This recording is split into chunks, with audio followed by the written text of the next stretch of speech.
네, 여러분 안녕하십니까. 8월 5일 목요일 아침입니다. 8월 5일 목요일 아침 매일성경 목사와 함께 나누겠습니다.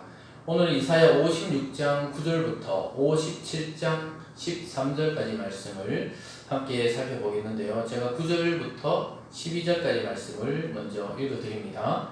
들의 모든 짐승들아, 숲 가운데 모든 짐승들아 와서 먹으라. 이스라엘의 파수꾼들은 맹인이요 다 무지하며 벙어리 개들이라.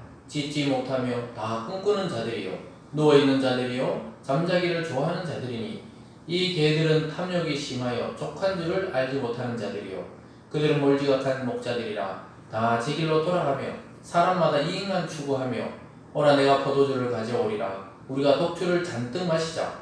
내일 또 오늘같이 크게 넘치리라 하느니라. 아멘. 오늘 본문의 내용을 중심으로 우상을 따르는 자들이라는 제목으로 말씀을 증거하겠습니다. 구약에서 주로 이사야를 통해서 또 선지자를 통해서 하나님께서 말씀하실 때 하나님의 백성들이 하나님 외에 다른 신을 섬기고 우상을 섬기는 것을 음행이라고 표현했습니다. 즉 부부관계로 하나님과 이스라엘을 묘사했고 또 그 부부관계를 배신하고 다른 신을 섬기는 것을 영적 간음이다 이렇게 묘사했습니다. 오늘 그 내용을 이사야를 통해 하나님이 난절하게 고발하고 있는 것입니다. 하나님 외에 우상을 숭배하고 우상과 사랑에 빠진 그 이스라엘을 영적 음행과 간음에 빠진 그 여인처럼 비유하고 있습니다. 여러분, 이 사실을 통해서 우리가 하나님 외에 더 추구하는 것들, 돈이나 명예나 이 세상 것이나 또 나의 자랑이나 또 자기 자신의 건강이나 이 모든 것들이 우리를 하나님과 멀어지게 하는 우상이 될 수 있다는 사실을 늘 경각심을 가지고 살펴보아야 할 것입니다. 하나님은 심판하고 회복 주시고 희망을 주시는 그 이사야의 말씀 이후에 여전히 너희들이 돌아와서도 이렇게 우상을 섬기고 하나님께로 완전히 돌이키지 않는다는 것을 알고 계신다는 것을 보게 됩니다. 여러분, 이 사실을 통해서 결국은 육체적인 그 이스라엘이 아닌 예수 그리스도를 통한 참 복음 안에서 하나님과 연합이 되는 새 영적 이스라엘이 만들어져야 된다는 사실 또한 알 수가 있게 됩니다. 오늘 첫 번째로 영적 파수꾼들의 역할에 대해서 보고 있습니다. 영적 파수꾼들이 역할을 제대로 못하고 있다고 9절에서 12절 사이에서 이야기합니다. 아까 읽어드린 대로 들의 모든 짐승아 숲 가운데서 모든 짐이 와서 먹으래요. 그러니까 이 목자들이 들짐승들을 막아줘야 되는데 그냥 와서 먹으라고 그래요. 10절에 보면 이스라엘의 파수꾼들은 맹인이요 무지하여 벙어리 개들이고 짖지 못하며 다 꿈꾸는 자고 누워있다 잠자기를 좋아한다. 이스라엘의 이 영적 지도자들 또 종교적인 지도자들 정치 지도자들이 하나님이 유다 멸망의 원인이라고 막 지적하고 있습니다. 그리고 지도자들의 그 죄악이 관영을 하기 때문에 맹인이라는 거예요. 앞을 보지 못한다는 겁니다. 도둑이 와도 짖지 않는 벙어리 개라는 거예요. 정말 난절하게 이야기하고 있습니다. 사랑하는 여러분, 하나님의 백성이 타락되면 이러한 이 규정을 당하게 되는 것입니다. 벙어리 개요, 꿈꾸는 자고, 누워있는 거고, 잠자기 좋아하고, 하나님 말씀은 전혀 관심 없는 그러한 종교 지도자들과 이스라엘 백성들에 대해서 꾸짖고 있습니다. 영적 파수꾼이 되어야 하고, 파수꾼은 밤낮 없이 성을 지켜야 되는 군사입니다. 그런데 그 역할을 못하고 온갖 짐승들을 끌어들여서 자기 양들을 다 잡아먹도록 한다는 거예요. 11절은 이 개들은 탐욕이 심하여 족한 줄 알지 못하는 자들이요 그들은 몰지각한 목자들이라. 다 제 길로 돌아가며 사람마다 자기 이익만 추구한다 이렇게 말하고 있습니다. 여러분, 이 자기 양을 지켜야 되는 것은 모르고 자기 양을 팔아먹고 오히려 도망다니기 바쁘다는 겁니다. 자기의 그 부만 추구하고 자기 이익만 추구하고 참 우리 정치나 종교 지도자들이 이런 성도나 백성을 생각하지 않고 자기의 입만 채우고 배만 채우고 자기 부만 누리도록 그렇게 추구한다면은 다 부패하고 썩고 몰락하고 말 것입니다. 종교 지도자도 마찬가지고요. 정치 지도자들도 마찬가지입니다. 근데 이스라엘은 똑같이 모든 리더들이 지도자들이 하나님 앞에 이렇게 평가받는 것은 뭡니까? 탐욕이 있는 개들과 같다. 먹어도 만족이 없다는 거예요. 참 무서운 심판입니다. 12절에 보면 오라 내가 포도주를 가져오리라. 우리가 독주를 잔뜩 마시자. 내일도 이렇게 넘치리라 이렇게 이야기하고 있는 것입니다. 이것이 바로 거짓 희망과 소망. 술에 취해 있으면 현실감이 없잖아요. 그러니까 오늘 내일도 넘치니까 그냥 먹고 마시자는 거예요. 타락한 이스라엘, 타락한 공동체 뒤에 이 타락한 영적 지도자와 정치적 지도자들이 뒤에 숨어 있었다는 겁니다. 그래서 이스라엘을 통해 하나님은 그들을 먼저 고발하고 있는 것입니다. 오늘 두 번째로 보면요, 이러한 시대에 의인이 탄식한다고 이야기하고 있습니다. 하나님의 말씀을 따라 바르게 살고자 하는 자들이 고통받는다는 겁니다. 57장 1, 2절입니다. 의인이 죽을지라도 마음에 두는 자가 없고 진실한 이들이 거두어 감을 당할지라도 깨닫는 자가 없도다. 의인들은 악한 자들 앞에서 불리어 가도다. 그들은 평안히 들어간다니 바른 길로 가는 자들은 그들의 침상에서 편히 쉬리라. 차라리 죽는 게 낫다 이 말입니다. 침상에서 편히 쉰다는 게 죽음을 말합니다. 차라리 불의한 자들에 끌려가고 고통당하고 깨닫지 못하는 자들에게 말씀을 증거해봐야 소용없고 그냥 편안하게 침상에서 죽음을 맞는 것이 더 편하다는 것입니다. 사랑하는 여러분, 분별력 없는 그 지도자들, 그 자기만 배만 채우는 지도자들 앞에서 고발한 그 내용, 그런 사람 밑에 있는 의인들은 고통을 받습니다. 누구도 그 의인의 죽음을 안타까워하지 않고 당연하다고 생각합니다. 예수 그리스도가 완전한 하나님의 아들이시고 완전한 사람이고 의인인데도 불구하고 예수님이 십자가에 못 박힐 때 다들 당연히 십자가에 못 박으라고 이야기할 정도로 사람들은 불의하다는 것을 보게 되죠. 그래서 의인을 위해 탄식하고 울어줄 자가 없다는 것입니다. 여러분, 오늘날도 우리가 양심에 따라 말씀에 따라 산다 그러면 좀 어리석고 시대에 뒤처지고 뭔가 좀 모자란 듯이 보이기도 합니다. 그러나 하나님이 보실 때는 그 사람 때문에 세상이 망하지 않도록, 공동체가 망하지 않도록, 집안이 망하지 않도록, 한 도시와 나라가 때로는 한 공동체가 때문에 망하지 않도록 지켜주신다는 것을 알게 되는 것입니다. 사랑하는 여러분, 오늘 우리는 의인을 위해, 그리스도를 위해 탄식하고 우려해야 하고 또 그의 백성 성도들을 위해 함께 울며 기도해야 되는 시대를 맞이했습니다. 그러나 우상을 따르는 자들은 얼마나 악한냐면요, 그 다음부터 나오는 그 내용을 보면요, 3절에서 10절까지 내용인데 우상 숭배자들의 그 유혹이 나타납니다. 우상 숭배와 또 예루살렘이 음행에 다시 젖어들 것이라고 예언하고 있습니다. 3절부터 보면요, 무당의 자식, 가늠한 자와 음녀의 자식들아, 너희는 가까이 오라. 너희가 누구를 희롱하느냐? 누구를 향하여 입을 크게 벌리며 혀를 내미느냐? 너희는 폐역의 자식, 거짓의 후손이 아니냐? 너희가 상수리 나무 사이 모든 푸른 나무 아래 음력을 피우며 골짜기 가운데 바위 틈에서 자녀를 도살하는도다. 자녀를 드리는 그 인신 제사에까지 빠져들었다는 거예요.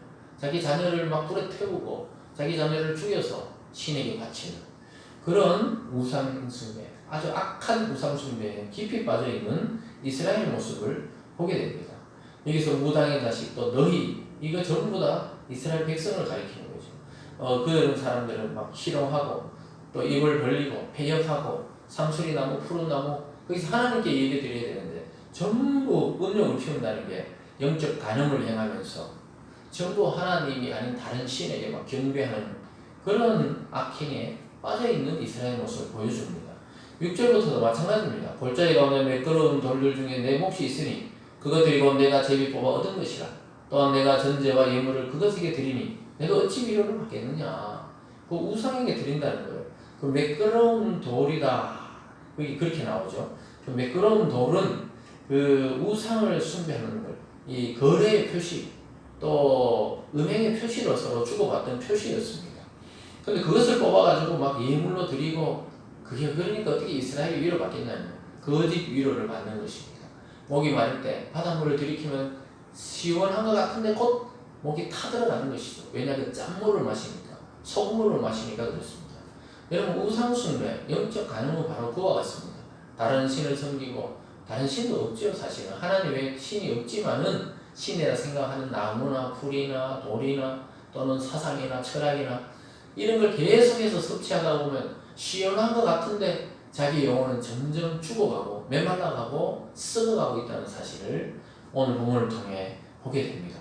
그래서 여러분, 점치는 것, 또 구두하는 것, 철학관에 가는 것, 또 이런 모든 것들이 사실 아무것도 아닌 것 같지만 우리 영혼을 점점 더 피폐하게 하고 점점 더 목마르게 하고 점점 더 악화시킨다는 사실을 오늘 사실을 통해 알게 됩니다. 그러면서 8절 뒤쪽에 보면 내 침상을 넓히고 그들과 언약하며 또 내가 그들의 침상을 사랑하여 그 벌거벗은 것을 보았으며 내가 기름을 가지고 몰렉에게 나가 향품을 다했으며 내가 또 사신을 먼 곳에 보내고 스월에까지 내려가게 한다. 야, 옷을 홀라당 묶고 침상에서 막 사랑을 나누듯이 하나님을 버리고 우상숭배, 그 음행이라는 것은 우상숭배를 말합니다. 다른 신과 그냥 막 뒹구는 것과 마찬가지죠. 하나님은 질투하시게 돼요. 하나님은 우리와 연합되고 우리와 꼭 부부 사이처럼 이렇게 결혼한 사이처럼 여기시기 때문에 우리가 다른 신, 다른 우상에 섬길 때 하나님 굉장히 싫어하는데 오늘 이스라엘이 회복돼서 돌아왔는데도 이 지경에 빠질 것이라고 예언하고 있습니다. 10절에 보면 내가 길이 멀어서 피곤할지라도 헛되도다 말하지 아니하면 내 힘이 살아났으므로 쇠약하게 되지 아니함이라. 죄를 짓는데 막 넘쳐난다는 거예요. 우상 숭배하는데 막 힘이 넘쳐난다는 것입니다. 야, 참 하나님 섬기는 데는 미련하면서도 적극적이지 않은데 우상을 섬기는 데는 굉장히 적극적입니다. 왜냐하면 순간순간 자기를 만족시켜 주는 것처럼 위장되어 있기 때문에 우리 인간은 우상 숭배에 많이 빠져드는 것입니다. 오늘 마지막 네 번째로 하나님은 그런 자들에게 공의로운 심판을 내리시겠다고 이야기하고 있습니다. 12절에 보면 내가 공의를 내가 보이리라. 내가 행한 일이 내게 무익하리라. 내가 부르짖을 때 내가 모은 우상들에게 너를 구원하게 하라. 그것들은 다 바람에 날려가겠고 기운이 불려갈 것이로되 나를 의뢰하는 자는 땅을 차지하겠고 나의 거룩한 산을 기업으로 얻으리라. 우상이 얼마나 허망한지 내가 그 심판의 때가 되면 알게 될 것이라고 이야기합니다. 공의를 행할 때 하나님이 정의롭게 말씀으로 심판할 때 아무리 그들이 모은 우상에게 부르짖어도 그들이 너를 구원하지 못한다는 거예요. 너가 만들어놓은 나무신상, 너가 만들어놓은 금신상, 은신상, 그런 것이 어떻게 너를 구원하겠냐 이렇게 말씀을 하면서 바람에 날려가는 것과 같다는 거예요. 기운에 불려가는 겁니다. 결국 불에 다 없어질 것들, 다 멸할 것들이고, 그러나 하나님을 의뢰한 자는 땅을 하나님의 영원한 그 기업, 하나님이 물려주시는 영적 유산들, 그것을 다 얻게 된다고 말씀하고 있습니다. 사랑하는 여러분, 이스라엘은 하나님께 은혜를 받고 또 포로된 생활에서 구원을 얻었고, 그런데도 옛적 다시 습관으로 영적 음행으로 우상숭배로 돌아갈 것이라고 예언하고 있습니다. 여러분, 이 사실은 우리의 모습과 비슷합니다. 우리가 예수 그리스도를 믿고 구원을 받았지만 우리가 세상 속에 살면서 100% 죄를 안 짓고 살 수는 없지요. 자기가 알고 짓는 죄, 모르고 짓는 죄, 그 모든 것이 하나님 앞에 죄입니다. 그래서 하나님은 그 인간의 한계를 알기 때문에 결국 그리스도를 이 땅에 육체로 오게 하시고 우리를 대속해서 대신 십자가를 지게 하시고 거기서 거룩한 교환이 일어나서 우리는 살고 예수는 죽고 다시 물론 부활하시지만 우리의 죄 때문에 죽고 우리의 영광 때문에 다시 살아나시는 그런 엄청난 계획을 갖고 계셨던 것입니다. 사랑하는 여러분, 우상을 따르지 마십시오. 오늘 우상을 따르다가 결국 공의의 심판에 걸려들 것이라고 이야기하고 있습니다. 양다리 전략은 안 됩니다. 하나님과 세상에 어중간하게 이렇게 발을 걸치고 있으면 안 돼요. 오직 하나님 한 분만이 나의 사랑이요, 나의 구원이요, 나의 생명이다. 그분의 말씀에 순종하고 목숨을 거는 하나님의 백성이 되어야 하겠습니다. 하나님과 우리는 결혼한 사이입니다. 여러분, 아무리 힘들고 고난해도 그 결혼의 관계를 유지하려 하듯이 하나님과 우리의 관계, 하나님은 변치 않기 때문에 우리의 마음과 우리의 신앙과 우리의 순수성을 늘 확보하고 하나님께로 나아가서 이 세상이 주지 못하는 하나님이 주시는 엄청난 축복과 부흥을 누리시기를 주님의 이름으로 축원드립니다. 기도하겠습니다. 사랑의 하나님 아버지, 인간의 연약성을 봅니다. 이스라엘 백성은 그 고통 중에 하나님이 구원해 주셨는데도 결국 또 우상에 빠집니다.